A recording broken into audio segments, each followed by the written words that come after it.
in paradise, I kinda like it. I'm paralyzed, why can't I see your face? Feel the same way, why don't you say my name? Yeah, yeah, yeah, in paradise. Welcome back to the show, everyone. I'm Joey Troxel from Plant-Based Besties, here with my PBB, Debbie Boo. Woohoo! We're back again. Love it. So, Deb, we have a really cool episode for everyone today, right? Yeah, we're We excited. are going to be interviewing one of my idols, Forest Nash.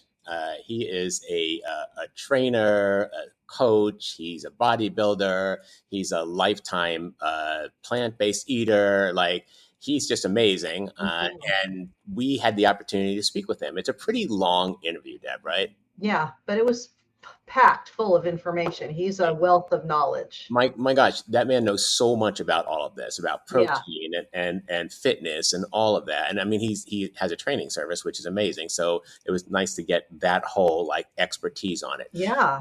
So it's going to be 2 episodes, and we just kind of want to let you know ahead of time because we didn't want to like cut them short and go, we'll just talk about these things, because like there was so much information. I'm like, just go, right? Like, let's Yeah, it get it all was out. amazing. All right, and we kind of could talk all day, so we kind of kept it to like 10 questions, and we're going to break it up into 2 episodes, so it's not like an hour long. So Right. this is the first episode, right? Yeah.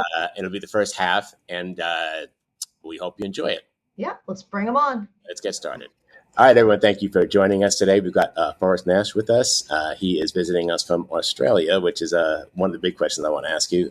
Forest, according to your page, you are a plant-based transformation specialist. I've seen some of your work. It looks amazing. You've been a vegan for, well, that'll be part of what we talk about, a very long time. You're a natural physique champ, which the photos are fantastic. And you do coaching, and I'm guessing personal training and all of that. Welcome to the show. Yeah, welcome. Well, hey, thank you. Thank you so much, Joey and Deb, for having me. It's great to be here with you guys. And yeah, really excited to chat with you today. So I have some questions for you that I've been watching you for a while now. I've been like not stalking watching, but I've been following you for a while now. And some of the things just stick out, and you've answered a lot of other questions that I had. But I guess the biggest question I have, right, just so we can get to know you, you grew up in Virginia, right? And Yep. you said in the before, like in the woods, right? Like I guess probably a small town, right? And you were homeschooled, which is pretty common actually now. And then you went to college, and then you're in Australia. So how did that? Deb and I were talking about this before the show. Like, how'd that happen?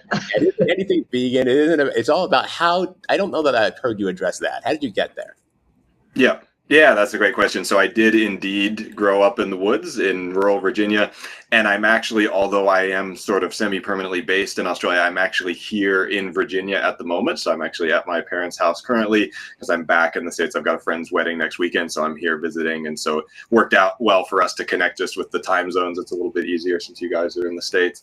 But I do indeed spend a lot of my time in Australia, and Melbourne is where I'm based most of the time.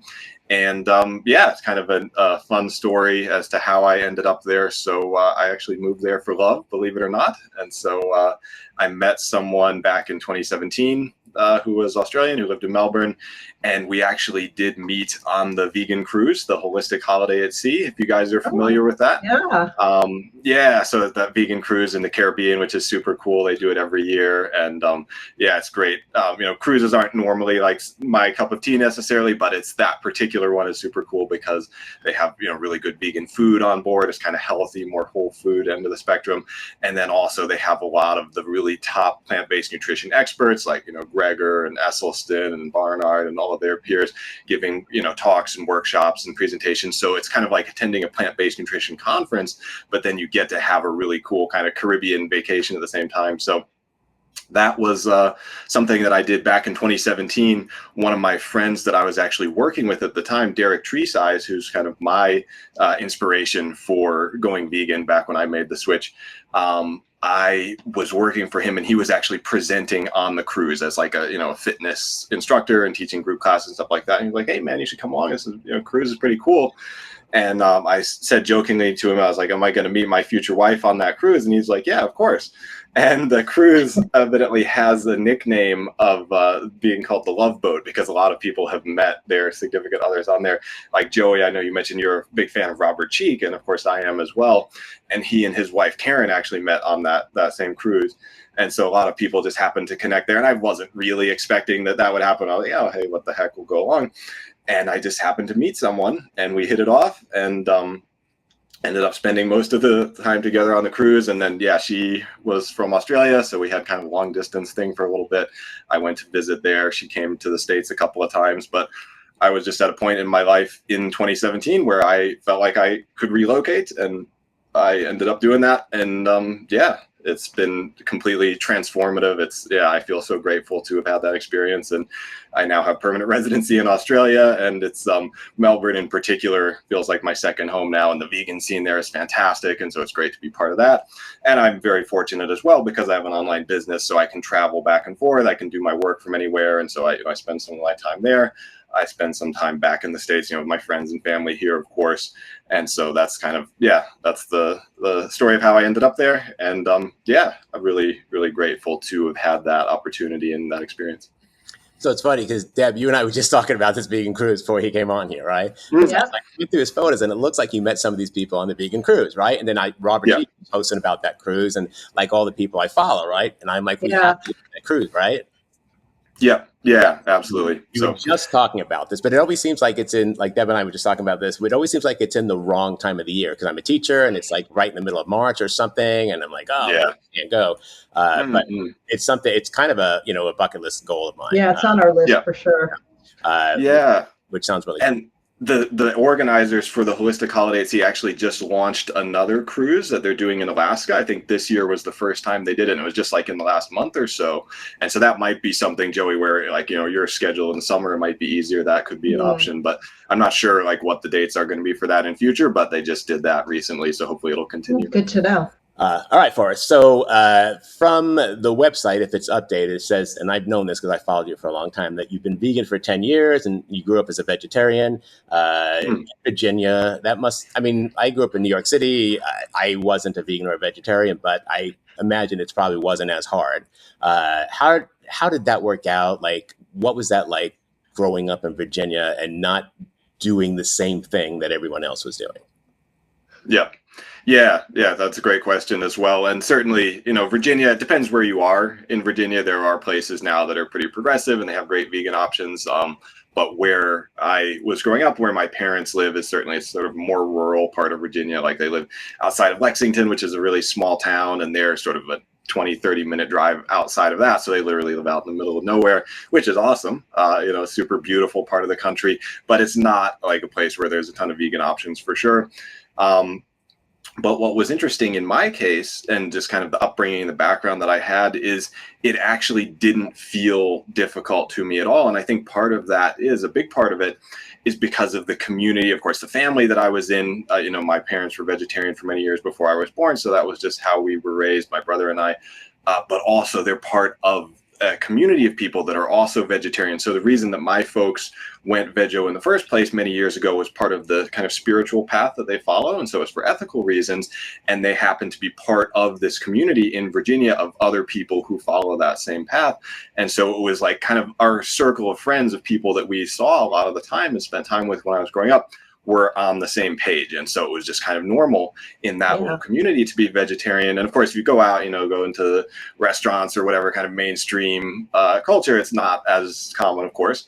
But in our little kind of bubble, I guess, where I happened to grow up, it was just the norm. And so it was really cool to have that community around us, because it meant even like at holidays and things like that, like Thanksgiving, for example, of course, it's usually kind of a meat-centric holiday for most folks, eating turkey or whatever. We would have a big like Thanksgiving gathering in our community, 30, 40 people there, and it was all 100% vegetarian. And so instead of having turkey, we'd have like, seitan turkey that one of the other families would make and stuff like that and everything else. And so like, it didn't feel like we were missing out on anything. And we're still able to really participate in those sorts of community events and holidays and whatever it may be, 4th of July, having our Boca burgers or whatever and stuff like that. So it just, it wasn't, it didn't feel difficult to me. And being homeschooled as well, I think probably made that easier because it wasn't like I had to deal with peer pressure of like people at the cafeteria and, what are you eating and stuff like that. Just, Oh, how lucky. That's Yeah. amazing. Yeah. Yeah. The more that I live around people in the city, the more I envy what you had growing up, what your parents Yeah, gave that's you. amazing. I tomorrow I would move out of here, live in the middle of nowhere, and not be around anyone. Like I just think I think people can't live around people nicely, right? Yeah. So it sounds different than everyone else, but it just sounds. I mean, it sounds amazing. Yeah, I feel very fortunate to have had that upbringing. And at the time, it was kind of like I didn't think much about it because it was just my life, and it was just like, okay, this is normal. But looking back on it in retrospect, of course, it was not the norm for what most people would have experienced. But I feel very grateful to my parents for giving me that start in life in terms of one kind of plant-based eating, being 90% plus plant-based from day zero, and also just having a healthy lifestyle, living in nature, spending lots of time outside, getting lots of fresh air and sunlight, and running around and climbing trees and going swimming in the pond across the road from our house and all that kind of stuff. And so looking back on it, it's kind of like it was sort of every kid's dream, I guess, to have that sort of lifestyle, and that's just what I happen to have. So I feel very fortunate for that. What about when you went to college? What was that like? Because you're in the dorms and so that was definitely a bit of a transition. So I started my sort of post high school. So my brother and I were homeschooled all the way up through high school. And then we both, as sort of a transition, we did like the 2 years of community college. And so you can do that, it's a little bit more flexible. Like you can still be living at home. And so that makes it easier and so on. And then I did transfer to actually the University of Virginia. So 4-year university, I was living in a dorm. I had a roommate, of course, not vegetarian, and my friends weren't and stuff like that. But it was okay at that point. I was, I was like 20 years old or whatever. And so it was like, I felt pretty comfortable and confident with my diet. I was already into fitness and working out and stuff like that. And so there were fine vegetarian options at UVA in the dining halls and stuff. So it didn't seem like that big of a deal to me. That's good. It's nice. I mean, there's a big age gap between us, Forrest. So the world had changed a lot by the time you probably went to high school and college. I mean, growing up in an Italian family, like it was just unheard of for anyone to, not eat meat. So, but like my son, who's 18, he grew up in where it was just not an issue at all. So I think we, as much work as we still have to do, right, Deb? There's still like a lot to do, but things have changed, which is really nice. When you said Boca Burger, I haven't had a Boca Burger in a long time, Deb. Have you? Like, I forgot those. Yeah. At one point, I haven't had one in a while either, but back in the day, they were good. Right. That was that, right? And then now there's just so many choices, like they probably get lost and all that. But all right. So let me ask you this. So, I mean, obviously you look at your website, you're in amazing shape, you're a bodybuilder, and you're eating plants. You're sort of this walking ad for veganism and for dispelling the typical myths that go along with, veganism. So I'm guessing you get a lot of opportunity to promote, like, wearing stuff that says vegan on it at the gym or whatever. People are going to come up to you and go, bro, right? Like, right. It's probably a good opportunity to educate rather than argue. So I'm guessing you get a lot of chances to have conversation with people. Yeah, absolutely. And that is something that I really try to do and sort of embrace with the sort of vegan lifestyle that I live and that I embody and that I promote is, as you said, is sort of like being a walking billboard for veganism. And I think that's a really powerful form of almost like passive activism or outreach that just about anyone can do. It's just as simple as like throwing on a vegan t-shirt when you go to the gym or just going out in public or whatever it may be. And I think that is a really great way to connect with people because people do tend to respond better, in my experience, to the positive. If you can do something that's inspiring, or like people, hey man, you look like you're in good shape. What are you doing? You're vegan. It's a great way to get a conversation going and kind of help to broaden people's perspectives. And I always try to be really friendly and kind of meet people where they are. I'm non-judgmental. I'm not trying to, beat them over the head with anything or not trying to argue with anyone for sure, but just, answer their questions and really show that you can be strong and fit and healthy and thrive on a plant-based diet. And I want them to come away from that interaction feeling like, okay, cool, that guy's vegan, but he's also just like kind of a nice, normal person that's not like veganism is just this extreme fringe diet that's just for hippies who like to listen to folk music. And if you like folk music, that's totally cool. But you can also be vegan and just be a normal kind of well-adjusted member of society who just happens to not eat animals and still be in great shape shape and still, smash whatever kind of fitness goals that you have. And so, yeah, I think that's a really, really powerful form of outreach. It is something that I try to do pretty much every day, or, certainly whenever I go out into public. Deb and I have had this conversation about people at the gym where like Deb will go up to people, right, Deb, and be like, "Oh, I like your outfit. Where did you get that?" Right? Or say something, right, Deb? And then I won't do that. Like guys don't go up to the guys at the gym. I don't want anything to do with them, right? But I wonder, I have just walking around advertising vegan. I think the question most likely for at least people at the gym wouldn't be like you're different or you're weird, but more like, can you really be successful on that? And if so, I don't understand. Can you help me? Right? Yeah. I think that the excuse for people eating animals is just that they've always done it and they don't know any other way. And it's not like it's going to hit them in the face with, hey, someone has to trigger something, right? And it's triggered for me. I was a happy meat eater and I read a pamphlet from PETA and my life stopped. And that was it. I never went back. That's awesome. Yeah, just because I was like, I saw this thing about how, pigs are in these cages. I thought pigs had a happy life. And then when they were old, they dropped dead and then we ate them. Like I had no idea. Right. Right. But that, of course, isn't what happened. And I saw this PETA pamphlet and I was like, this isn't real. Like I'm going to get on the internet and disprove this. Right. And that wasn't the case. And I never ate meat again. So awesome. I think there are probably lots of people, there are lots of people who have those questions and you like walking around with, it being in shape and just kind of a billboard for health, having something about it, like almost like, hey, I've even asked me how, right? Like ask me now is a really good way to back the movement. There are people, yelling and screaming. There are people like this who just showing you how to cook. And then there are people like you who are just showing up and going, look at me, come ask me your questions, right? Yeah. So I think that's a really big part of how the movement moves forward. Don't you think, Deb? Oh yeah, definitely. And there's all different ways to, for these movements to be, like you said, we do the recipes, so wearing the t-shirts, I do that too in my videos. And that's, people just are curious and it's a good way to explain it to them and you're not in their face about it. Yes. Yeah, and one thing to add to that too, I think that's really cool about just, whether it's wearing a t-shirt or, a vegan like hat or any sort of accessories, just something like that, where you're kind of putting it out there, but just in sort of a low key way that you're vegan, is you're giving other people the opportunity to come up to you and start a conversation if they want to. You're not going and pushing it on them. So it's up to people who are open to it and interested to come up and have that conversation. And then if they do that, which oftentimes it happens, that's when it's just, I try to really make the most of that opportunity, give them some really good information, be really friendly and supportive and encouraging. And I think it's a matter of exposure. And it's not like you have a conversation with somebody and they're going to go vegan overnight most of the time, but just the more that happens and they kind of meet more and more people who are vegan, they're like, wow, this vegan thing, it seems like this, maybe there's something to that. And then maybe they get more interested in it and they start learning more about it and just start to dispel some of the myths and misconceptions that might be in their mind that, you can't be strong and fit and healthy if you're vegan. It's like, oh, well, I just met someone who is doing exactly that. And so I think that little by little over time can have a big impact. And if they come up to you, they're ready to listen, I think, which is kind of cool. So at least it isn't like you knocked on their door and said, let me tell you about veganism, right? They came to you and said, hey, I don't understand. Tell me. So very cool. All right. So I guess one of the things I want to ask you is, you've got your coaching and your training and all that, your online training. Who is your typical client? Like, who comes to you? Are they obviously your webpage is all about being plant-based, but is it just vegan people? Do you get people who just want to lose weight and they don't know where to start? Are they older, younger? Like who typically contacts you?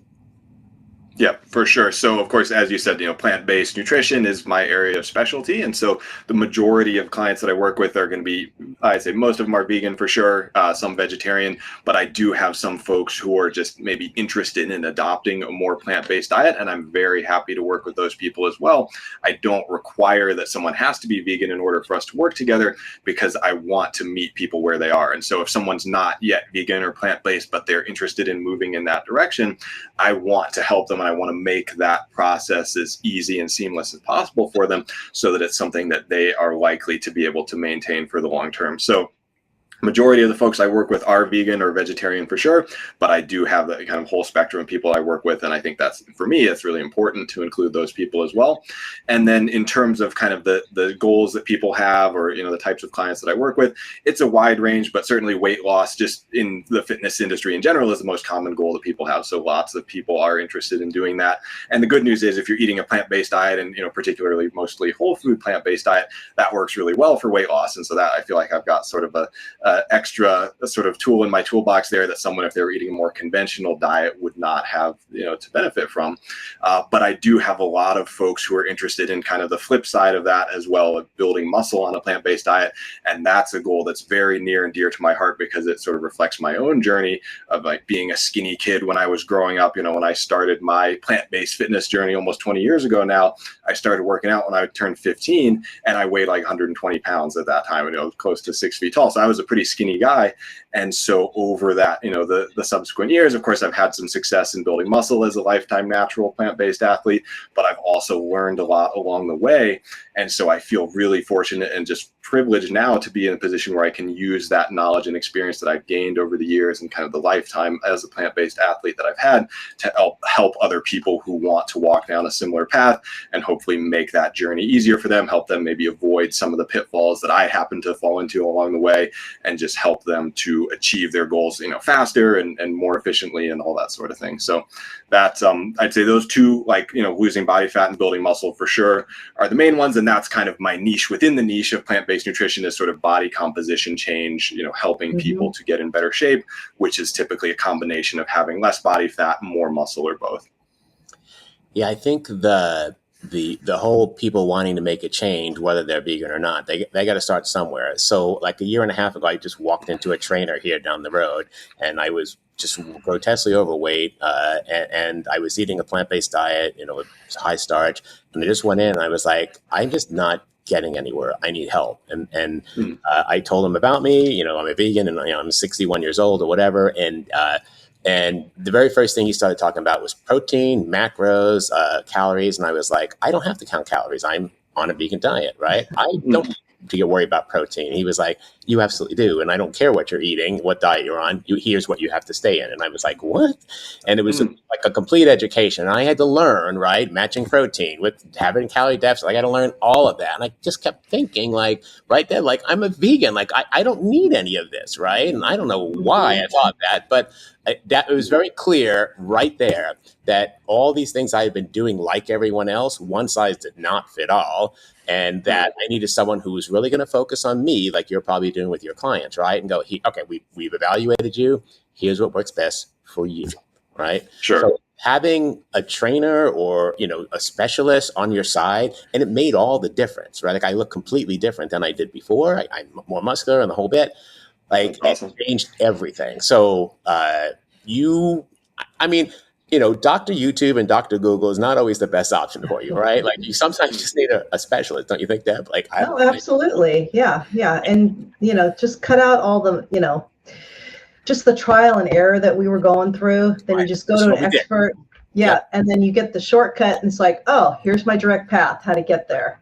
Yeah. And you're right. I felt like having a trainer was a shortcut. Like I'd been through years of trying to make this work myself based on everything else somebody was doing in a new YouTube video. And then I got someone who could focus on me and hey, here's all you need to do is just follow this system. And I was like, oh. And then when I realized it was math, I'm like, oh, I'm a teacher. I got this. I thought it was all magic. Like I had no idea it was math. Calories, I didn't know those, right? So it seemed simple.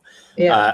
So, Forrest, in one of your videos, which kind of made me a little angry, you said that you like your cutting calories was like, I don't know, 3,000 or something. And I was like, what? And just so you know, like my BMR is like 1,300, right? Like it's really low. I'm a short guy. There's not a lot of place to hold muscle, right? And you know what I could do on that many calories? Like I could really do well on that many calories. I could be happy on that many calories. So you talk about how you have a high metabolism, right? And your clients are all different. So, I mean, you obviously have to adapt like protein and calorie regimens for someone like me, who's a little different than someone if you were training someone of your own size, right? With different macros, right? How do you come about all that? Yeah.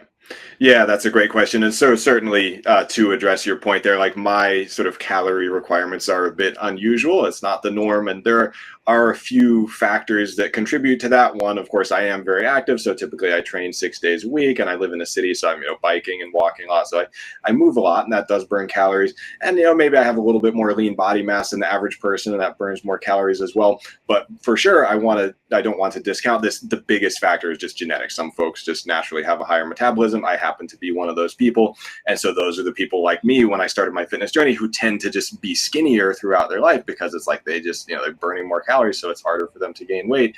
And it does make dieting then, like, if I'm dieting for a bodybuilding show or something like that, it makes that much easier for sure. On the flip side, it makes dieting for muscle gain harder because it's like I have to eat over 4,000 calories a day if I actually want to gain weight. And that sounds cool when you say it, but after you've been doing it for like 6 months, it's like, it could be a challenge for sure.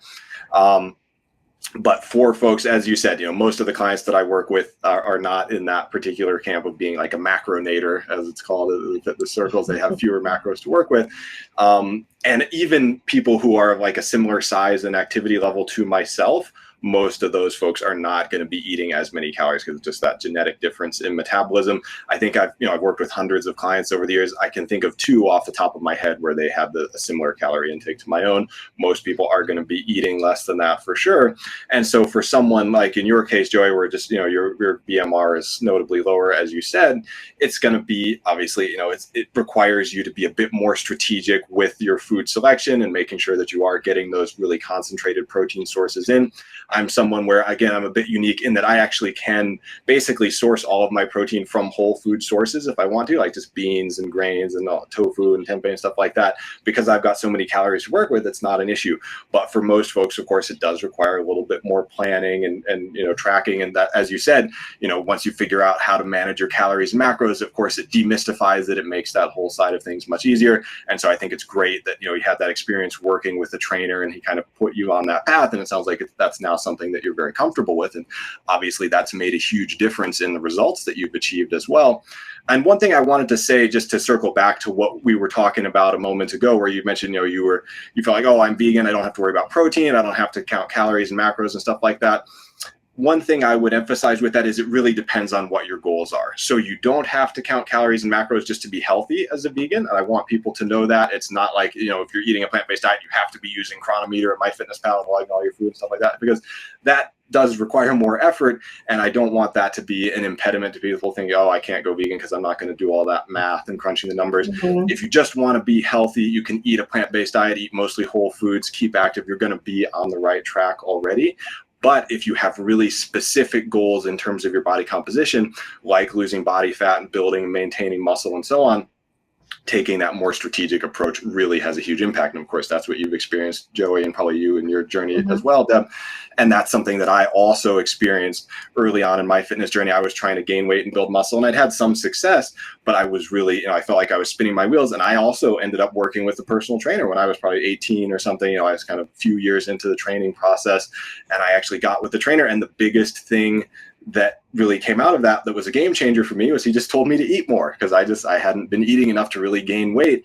And that was when I saw the biggest transformation in my results in my physique, was in that maybe next year or two, when I just really purposefully ramped up the amount of calories that I was eating. Because for me, that was, the struggle was getting enough calories in to actually gain weight and build muscle. Whereas for you, Joey, and for lots of other people, it can be the opposite of actually kind of getting into that calorie deficit to lose weight. But yeah, so tracking calories and macros, of course, super instrumental in that process. And then with whatever calories that you have to work with, it's just a matter of kind of slotting in the macros that you have within that. So in your case, if you have fewer calories available, typically, of course, we want to make sure you have protein covered first and foremost. There is a kind of a range for that, though. So we can say on the high end, sort of the gold standard that people have always talked about for protein intake from a body composition standpoint is like a gram per pound of body weight per day. And that's an amount where, like, if you're eating that much, for sure, getting more is not going to help. Like, you definitely are covering your bases there, but you can also have a little bit less and still get really, really good results. And so I think that can be beneficial if you're on lower calories. You could go, kind of 1.6 grams per kilogram or 0.7 grams per pound, somewhere in there. And that probably isn't going to have a notable negative impact in your body composition outcome. And that's something where in recent years, and just even like this past year, the research is starting to crystallize a bit more around that kind of 1.6 grams per kilogram. Even if you're getting your protein from plant-based sources, that seems to still provide near optimal results. So you can have a little bit of flexibility there. You're still prioritizing protein. That's still more than you would get in if you weren't paying attention to it, for sure. But it doesn't necessarily have to be that 1 gram per pound that a lot of people have talked about over the years. And then next up, typically we would look at fat. So we want to make sure that you have enough fat coming in just to basically meet your body's requirements, because fat is an essential nutrient. Typically about 0.3 grams per pound of body weight is going to be a good sort of minimum there for fat, to make sure that you're not going to run into hormonal issues or become deficient in dietary fat. And that's not a ton of fat. So that's like, for sure, that would be planning your diet to have a pretty low fat intake. But that helps to just free up more calories then, so that then you do still have some left over and you can eat some carbs, because carbs are going to give you energy to work out and recover. And that, of course, on a plant-based diet are very abundant. And that's the issue I know that a lot of people say about plant-based protein sources like legumes. Of course, you can get protein that way, but they're also high in carbs. And so what I would recommend for someone like you, Joey, if your calories are lower, you are still going to have some calories that you can allocate to carbs. And I would say just treat legumes as a carb source, and then they also are going to be providing some protein as well, which is great. So that helps you to hit your carb intake and your protein intake, and they're also high in fiber. They're nutrient dense. They're very closely associated with longevity, so they're among the healthiest foods that we can eat. But it can be a little bit of a shift. So instead of having like rice and beans for dinner, where then you're getting like a lot of carbs and some protein, you could have like beans and veggies, for example. So the beans are providing the carbs and the protein, and then of course adding fruits and veggies in there to the extent that you can is going to help make the diet more nutrient dense, help fill you up. And so I think that can be a good way to structure your diet, and then getting in some of those more protein dense sources as well to help get you over the line, get that minimum kind of 1.6 grams per kilogram of body weight per day.